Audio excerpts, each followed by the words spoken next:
Nice, it's coming off my hand. Not even any hand tools. There you go. Nice pulley. This one they were made with quality. Okay.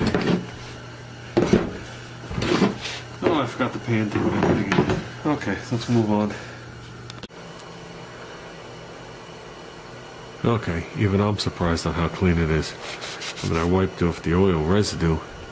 There was no rust inside this engine, considering there was no oil in it. It really surprises me. There's not a speck of rust on it. Everything's intact. The cover's spotlessly clean. I actually like this cover.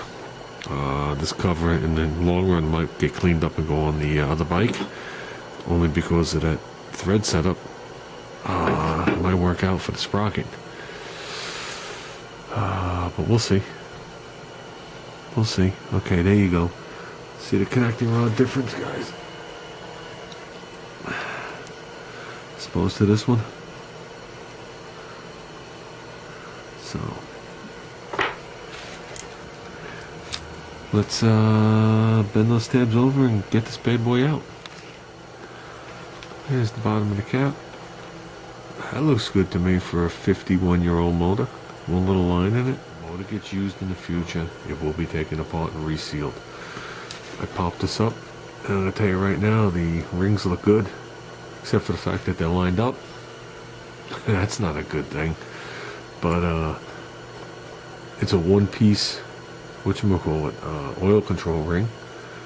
Okay, and I've seen these wear to the point where you don't have an indentation where my thumb is. So we're gonna be good. Piston's got some scoring on there, but the bore doesn't. That's what's amazing. So okay, guys, here's the $5 2-horse. I opened it up, went inside. Hold on. Went inside, everything's good on it. We grabbed the old pull cord. Okay. I got some borrowed parts on here and I grabbed the magneto. So let's see if we can get this thing to work. Shoot up in your face. Wait. Go ahead.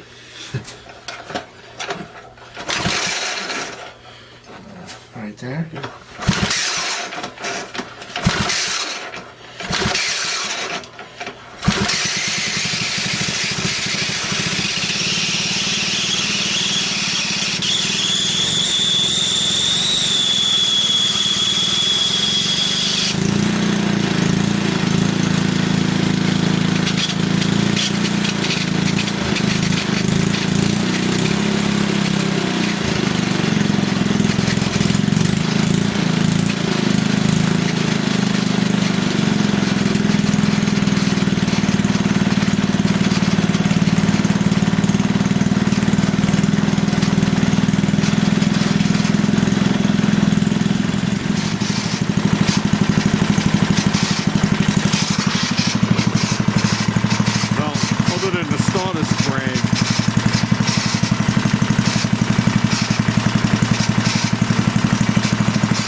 So you know a 2-horse doesn't have such a big Venturi in it, so they don't rev this high.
But there you go, guys. I think it's a mint running 2-horse. Doesn't smoke that we saw. In the beginning we had smoke because I oiled down the cylinder. What else can you ask for? I think that was a steal for $5. The cover, the spring didn't snap. It came off from me winding it backwards, so I could fix that. The second cover we threw on there was too short right here. This one has a bulge in it, so it was rubbing. So he pulled the cord and it stuck out. Then we put this one on here, which we know is the old style. That's a 59 cover, and this motor's a 62. But the starter sprayed definitely needs to be lubed. This sprayed does not have balls in it. It's just like a mechanical diode, but you can see the bushing needs to be lubed. I don't know why I didn't do it. And that's 3.5 horsepower carburetor setup. These old engines, the older ones, depending on what size they were, the 2 horses don't have the hole drilled down here either, because they only accepted the short tanks. Now this block is a 62. This one's a 59, and it's got the lower thing because it's a 3.5 horse. So another way to determine them really quick. I was actually going to put the governor on. It was actually in there. I pulled it out, but I didn't think it mattered. I'm not going to leave this set up like this. I think what I will do is I will leave this assembled, and we'll put this setup on here. I don't know anything wrong with this thing is the carburetor was clogged from laying, but I think we'll just throw that assembly on there, and it'll be a complete engine sitting there. It'll keep it sealed up. So I think we did very good for $5. Can't beat, like I said, $5 for a steel sleeve engine is just like unheard of. So that's it, guys. That's all we're gonna do tonight. It's late now. Holy shit, I didn't realize I was running this motor at 12:30 at night. Egats. I didn't realize it was that late. I worked late tonight, so I'm off. My schedule's definitely off. Okay.